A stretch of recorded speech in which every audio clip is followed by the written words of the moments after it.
Dear colleagues, today, April the 28th, is International Day for Safety at Work.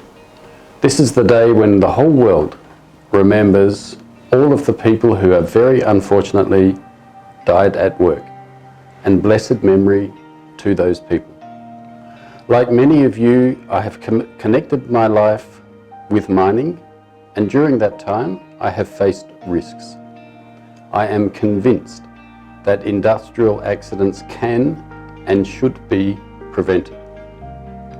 The safety and health of our employees has been, will always be, and especially with me, will remain top priorities for Altan Almas, and they should be for all of us.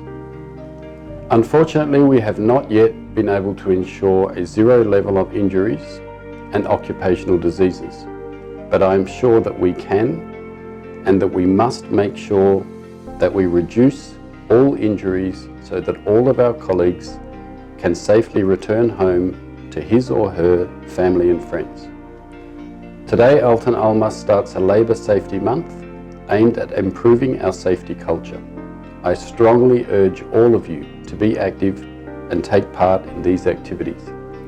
Remember, please, our safety depends on ourselves.